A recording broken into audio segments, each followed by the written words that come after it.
Olá pessoal, tudo bem? A gente vai fazer então o nosso primeiro vídeo. A gente vai dar uma pequena introdução sobre a história da patologia e logo em seguida a gente vai falar um pouquinho da introdução, né, do assunto da disciplina propriamente dita, tá? Então deixa eu só compartilhar aqui com vocês os slides.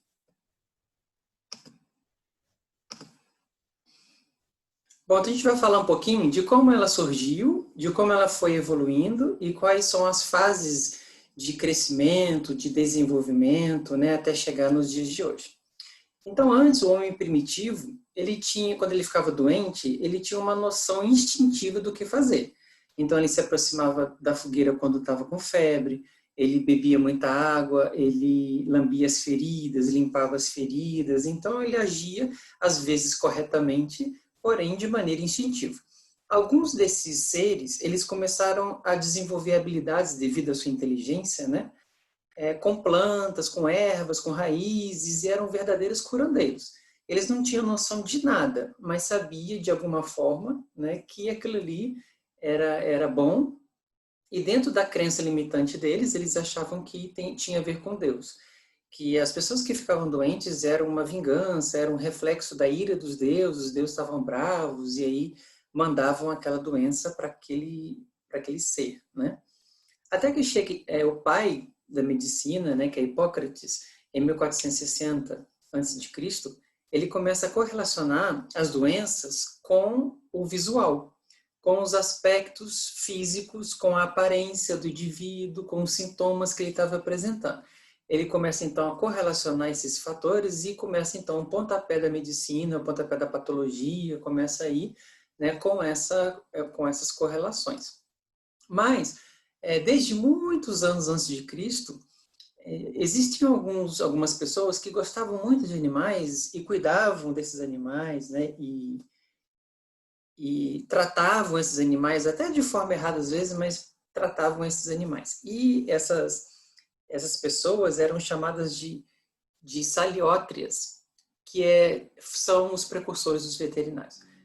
Depois, há muitos anos depois, nasceu o Código da Hammurabi. Então, onde ali nesse código tem a citação veterinária, falando então a primeira citação de que a veterinária deveria, né, ter um código, deveria ter uma ética, deveria ter a questão salarial. Então, esse código ele traz a primeira vez, né, uma coisa mais correta. Então, essas daí são as fases da patologia. A patologia vem desde a Idade Antiga, crescendo com relação aos seus achados. A primeira fase é a moral, depois vem a orgânica, onde avalia os órgãos, como o próprio nome já diz, depois os tecidos, depois as células, depois as outras estruturas celulares. Então, a gente vai ver um pouquinho de cada fase dessa. A primeira fase retrata da fase antiga, a final da Idade Média, onde a civilização grega ela começava a analisar os líquidos corporais, a água, o sangue, a linfa. Então, por exemplo, uma pessoa estava vomitando, né? Então olhava aquele vômito, era só água, dizia alguma coisa. Tinha sangue, era, né, o aspecto. Se a pessoa tinha diarreia, era só água, tinha sangue. Se a pessoa sangrava pelo nariz, pela boca, pelas vias urinárias, então eles começavam a correlacionar as doenças com os líquidos, porque é a primeira coisa que aparece, né?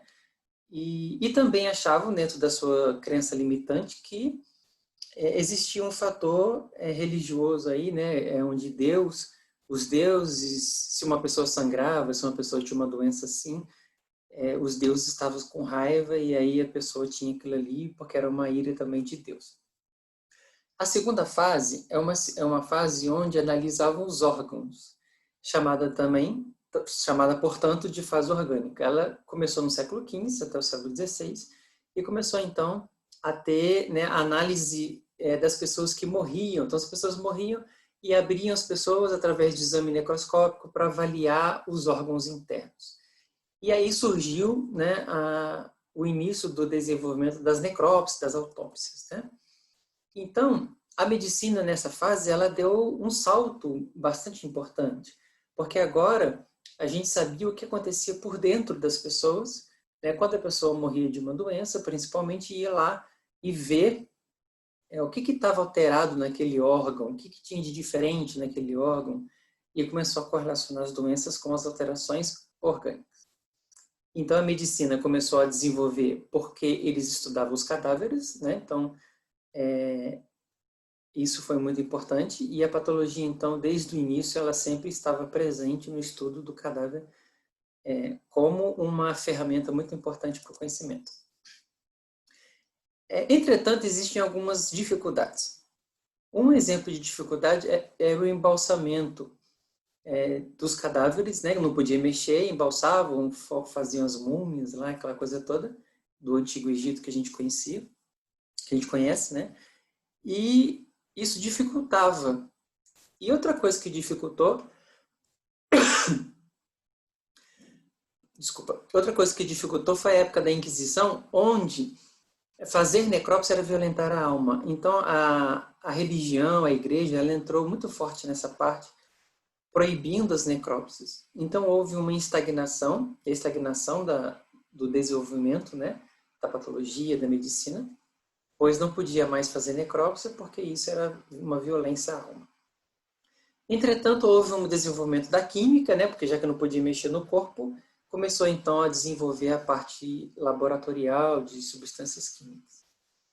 Mas, com o final, né, do século XVI, na época do Renascimento, essa questão ela foi, né, eliminada, e a patologia, então, houve um salto evolutivo com o fim dessas superstições, um crescimento científico muito grande. Porque aí, aquela fase orgânica, né, ela começou a crescer, a ganhar força, e a ciência, então, começou a desenvolver um pouco mais. Até chegar no século XVI em diante, até o XVIII, na fase tecidual, onde, além do órgão, eles começaram a analisar os tecidos, né, que são partes dos órgãos. Então, os tecidos eles começavam a ser estudados de maneira um pouco mais detalhada, de maneira um pouco mais minuciosa. E as alterações que eles estudavam não eram só na forma, na necrópsia, eram também investigadas a sua função, né? Então, a doença, a função, começou a correlacionar, e a medicina, então, ela cresceu bastante nessa época.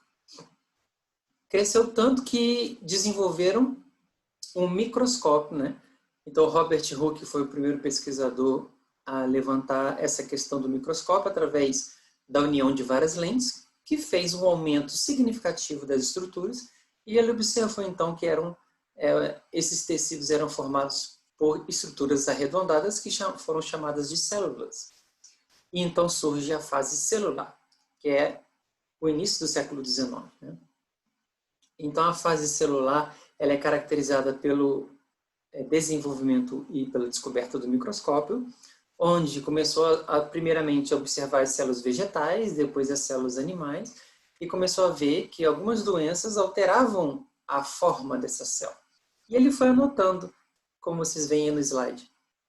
Diferentes tecidos exibiam diferentes formas celulares, né? Uma mais redonda, outra mais fusiforme, mais esticadinha. E ele foi desenhando isso e foi anotando. Então, essa fase celular é caracterizada, né, pelo desenvolvimento da ciência de maneira bastante rápida, através da análise microscópica, né, dessas células. Até que houve o primeiro livro, né, o Microscópio, que foi lançado, e isso tomou uma proporção gigantesca, até que houve, então, o desenvolvimento tecnológico surpreendente do século XX, né, se a gente for ver na história da humanidade, desde a vinda de Jesus Cristo. Né, você vê o ano 100, 200, 300, até 1000, o ano 2000, e aí a gente tem, em 100 anos, um crescimento gigantesco tecnológico nunca antes visto, né, entre 1900 e 2000. E aí veio o computador, veio a internet, veio o celular, veio o carro, vieram tantas coisas, né, em 100 anos, que foi surpreendente. E uma dessas aquisições foi o microscópio eletrônico, onde, além das células, a gente conseguiria ver as organelas das células. conseguiria ver as bactérias em bastante aumento, né? E então, a última fase de caracterização, que inclusive a fase que nós estamos, é a ultracelular, onde começou no século XX e é desenvolvida até agora, né? Onde a gente consegue, através da microscopia eletrônica, ver alterações extremamente significativas e detalhadas de estruturas muito pequenas, né? Aqui o meu e-mail, para quem quiser, né? Quem não sabe, quem quiser me escrever. E então a gente vai falar agora da patologia propriamente dita.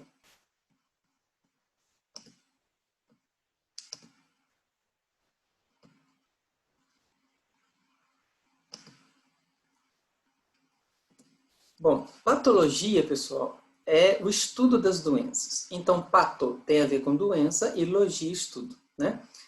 E aí, o que se estuda da doença? Primeiro, o que causa essa doença. Segundo, quais são as consequências para a pessoa ou para o animal a partir dessa causa? Qual é o mecanismo de ação que essa doença desenvolve? E quais são os aspectos macroscópicos, a olho nu, que a gente consegue ver, e microscópicos, que a gente consegue determinar nessa doença. Então, a patologia ela estuda isso. As causas, as consequências, o mecanismo de ação, os aspectos macro e aspectos microscópicos. Então, se ela estuda doença, a gente tem que se perguntar, o que é doença? Né? Então, doença é caracterizada como ausência de saúde. Mas, especificamente, é qualquer desvio que a gente vai ter na função, ou na estrutura, ou em ambos, de um sistema orgânico do corpo. Então, quais são os nossos sistemas? Sistema urinário, sistema reprodutor, sistema nervoso, sistema respiratório. Nós temos vários sistemas. Qualquer desvio na função desse sistema, ou na estrutura desse sistema, ou nos dois, na função e na estrutura, a gente tem uma doença caracterizada. Tá? E essa doença, ela vai ser estudada pela patologia. Qual que é a causa dela? Qual é o mecanismo de ação dessa doença? Quais são as consequências de lesões macro e micro? Então, isso é que a patologia vai estudar. E qual que é o objetivo disso tudo? Para que eu quero saber quem causa? Para que eu quero saber como o mecanismo de ação? Para que eu quero saber isso tudo? Porque sabendo isso, tem como prevenir a doença e tem como tratar. Então, se eu sei o que é, se eu sei quem causa, se eu sei como causa, se eu sei quais lesões, eu posso tratar esse animal e eu posso, então, prevenir que essa doença não ocorra. Então, esse é o grande objetivo da gente estudar isso tudo. Então, a gente falou que doença é ausência de saúde, e o que é saúde? Né? Então, esse conceito de saúde, ele é extremamente debatido até hoje, desde muitos anos atrás, né? Porque é um conceito muito amplo. Antigamente, achava-se que saúde era só condição física. Ah, eu estou ok, estou com saúde porque os meus órgãos estão bons, porque os meus tecidos estão funcionando, e está tudo em harmonia, então eu tenho saúde. Mas não é bem assim. Porque foi visto que pessoas que têm, por exemplo, depressão, elas não estão com saúde. Né? Porque depressão leva a muitas outras coisas. E no animal, a mesma coisa. Animal que tem ansiedade, animal que tem depressão, animal que tem euforia, animal que tem hiperatividade, eles não estão saudáveis. Eles começam a apresentar distúrbios também. Então, ter saúde não é só uma perfeita conjugação entre os órgãos. Nós temos que a Organização Mundial da Saúde, que é quem estuda isso e quem determina esse conceito, ela, a princípio, adotou esse tripé, que é o bem-estar físico, né? Então, do corpo, dos órgãos, o bem-estar mental, então, psíquico, emocional e também social. Então, não adianta nada eu ter saúde física e ter saúde mental se eu não me socializo com as pessoas. Se eu sou uma pessoa fechada, eu vou ter problemas também, né, com a minha saúde, certo? Então, se a gente for falar da saúde humana, para depois falar da animal, porque as duas estão extremamente interagidas, né, nós temos que a saúde humana, ela envolve muitas questões. Né? Então, nós temos aí um esquema mostrando que, primeiro, lá em cima, nós temos o social. Então, socializar com as pessoas, namorar, ter relacionamentos de amigos e de afetivos, Isso é muito importante para a gente ter saúde. A parte física, isso não tem dúvida, né? Eu tenho que cuidar da minha saúde fazendo exercícios e cuidando da minha parte física, com uma boa alimentação, etc. A parte emocional, o estresse hoje em dia, né, tem levado as pessoas a muitas doenças. E aí no ser humano eu tenho uma parte muito importante que é o espiritual, que no animal ele é retratado conforme os sentimentos, principalmente o de amor, né? E tem outra parte que é intelectual. Muitas pessoas debatem se os animais têm inteligência racional, né, ou não. Mas estudos já comprovaram que sim, eu vou demonstrar aqui. Então, nós temos na saúde animal, o único fator que não é tão importante é o espiritual, que a gente vai comentar a diferença. Porém, ele é representado pelos bons sentimentos, né? Então, a primeira coisa que a gente fala de saúde, né, quando você fala para o tutor, quando você fala com uma pessoa leiga, o animal está saudável, a primeira coisa que ele vai pensar é na parte física, né? Então, muita gente pega animal e cuida muito bem. Leva para o veterinário, vacina, dá vermífugo, dá uma ração de boa qualidade, ou até comida natural, né, que eu sou bastante adepta, inclusive. E o animal fisicamente é maravilhoso. Só que isso não retrata a saúde, somente isso. Nós temos que avaliar muitos outros parâmetros. Quais são os outros parâmetros que a gente tem que avaliar para o animal ter saúde? Não só além, né, do físico. Então, o primeiro parâmetro é a educação. A gente tem que ensinar para os nossos animais. Eu tenho visto muitas pessoas falando, eu vou dar esse animal que eu não aguento mais. Por quê? Porque ele é bagunceiro, está fazendo isso, está fazendo aquilo. Gente, tem que educar. É igual criança. Se a sua criança é hiperativa e apronta dentro de casa, você vai doar o seu filho? Então é o mesmo raciocínio. Você pegou aquele animal para criar. Ele tem problemas para ser educado. Sim. E você tem que arcar com esses problemas. Se você não tiver competência para poder educar o seu filho, você contrata um adestrador. Agora, se você não tiver dinheiro para adestrador, você tem que pensar nisso antes de adotar, né? Então, pessoal, educação é saúde. Porque se você não educar, vai haver muito estresse, né? E esse é um dos grandes fatores que está relacionado, né, com o mal-estar dos animais. É a falta de educação desses animais. Segundo, carinho e cuidado. Sim, isso aqui é bastante... Principalmente quem pega animal é porque gosta, né? Mas você vê, as pessoas às vezes dão carinho, dão atenção, mas não, e dão a parte física, mas não educam. Porque não tem paciência ou porque não sabem mesmo, né? Então, esse tripé aí, educação, físico e a parte dos cuidados e carinho, é apenas o início, né? Porque tem mais. O que mais que tem? Socialização. O que é a socialização? É você ter contato com outros animais. Hoje em dia, devido à parte de vacinação, o que o veterinário fala? Não pode ter contato com outros animais enquanto não acabar. Isso é um erro. Ele deve ter contato sim, só que contato com animais vacinados. Contato com animal sadio.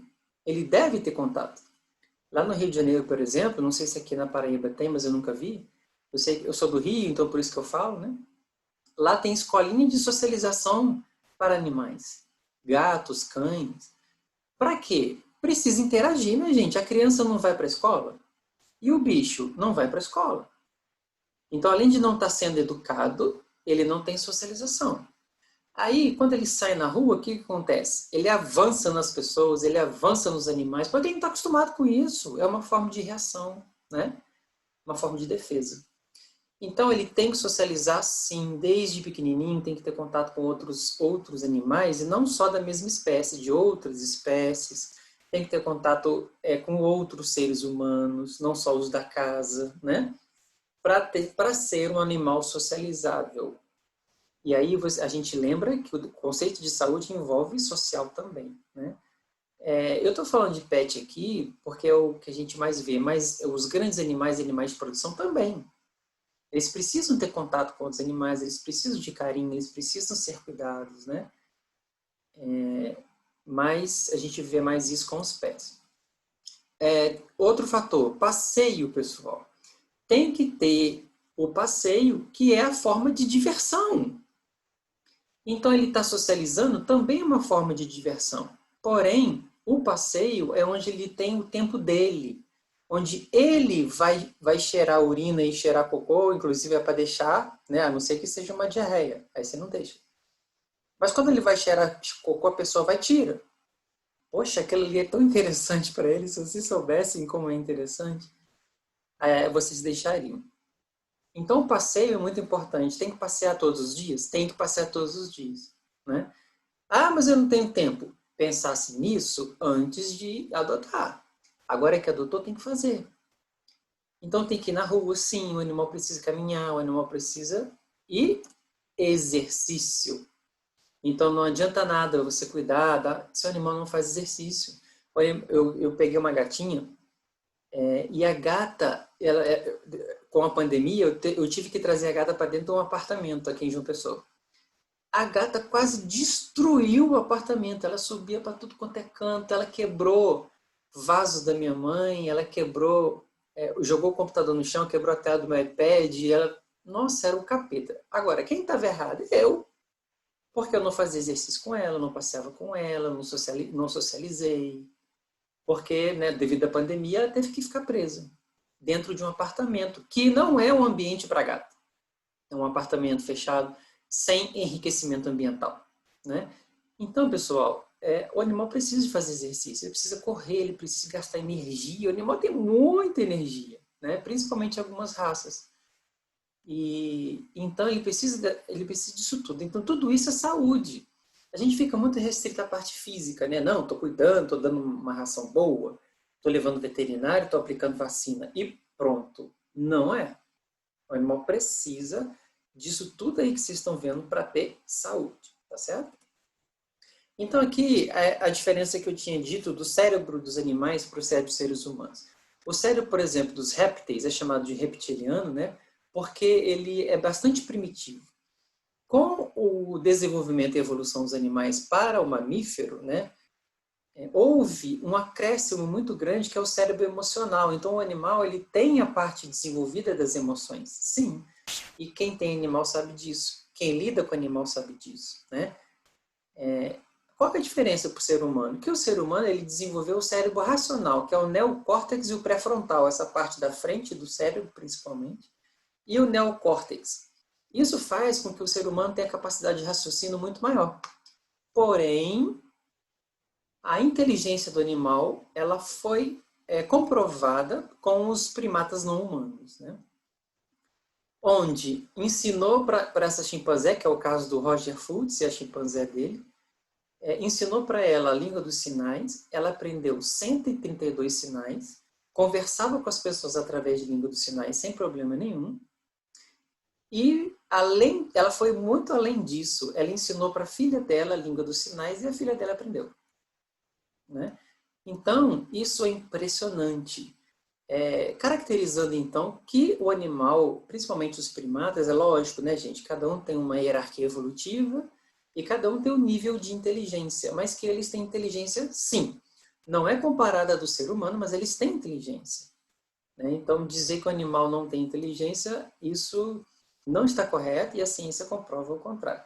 E também fizeram exames, né? Eu não coloquei aqui, mas fizeram exames de tomografia computadorizada e colocaram a voz da tutora, colocaram a voz de carinho, colocaram a voz de briga da tutora e analisaram a área do cérebro que foi ativada.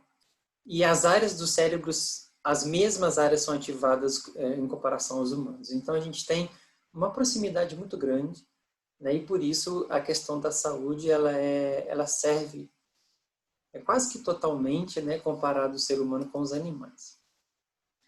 Então, a gente tem uma classificação da patologia quanto ao tempo de evolução da doença. Quanto tempo essa doença apareceu, está vindo? Então, inclusive, essa é uma pergunta muito importante quando a gente vai consultar o animal. O animal chegou para consultar, uma das perguntas que a gente faz, quanto tempo tem isso? Aí, às vezes, a tutora mente, né? Tem uma semana, não, tem 3 meses, ela fala, tem 2 semanas. porque ela não quer passar vergonha. Mas a gente sabe que algumas doenças elas têm um período evolutivo rápido, que é chamado então de agudo. Um exemplo disso são as cólicas dos cavalos, né?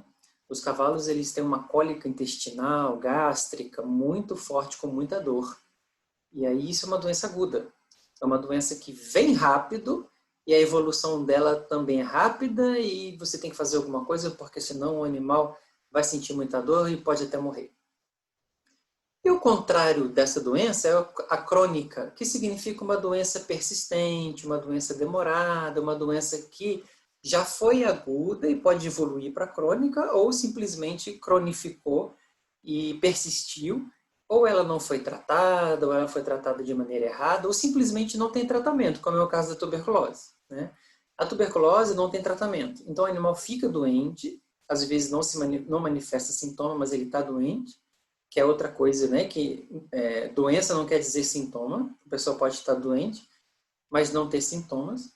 O Covid está aí para nos comprovar isso, né? A tuberculose é assim. O animal pode estar doente muitos meses e simplesmente não demonstrar sintoma nenhum. Outro exemplo são as artroses. A gente vê o animal idoso com dor nas articulações, né? A artrose é uma degeneração das articulações. Então ele pode ter essa doença e normalmente essa doença ela é persistente devido ao fator da idade, ela se prolonga por muito tempo. Então, essa classificação é de acordo com o tempo de evolução da doença, tá? Se ela é rápida ou se ela é longa e lenta. Então, a patologia, ela vai estudar as lesões, que pode ser estrutural ou morfológica e pode ser observada a olho nu ou pode ser observada no microscópio.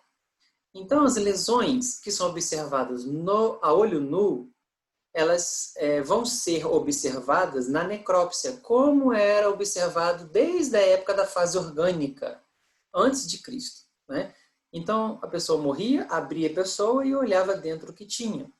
E isso nada mais é do que necrópsia. E a necrópsia é uma avaliação macroscópica que a gente diz. Macro significa, né, grande.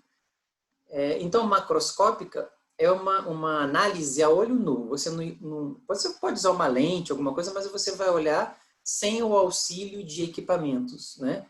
Então, a gente diz que é uma observação macroscópica. Entretanto, nós temos observações microscópicas, chamadas, portanto, de histopatologia. Histo vem de tecido, pato de doença e logia estudo do tecido doente, estudo do tecido alterado. Aí eu preciso de microscópio. Por quê? Porque nesse nível eu vou estudar a célula, né? Então, a célula que é meu objetivo de estudo, então eu vou precisar do microscópio para poder, né, me aprofundar mais nisso daí. Bom, pessoal, a gente vai dar uma paradinha, senão o vídeo fica muito longo, né? E aí, então, a gente vai dar uma paradinha e depois a gente volta, né, onde a gente parou, tá? Então, até o próximo.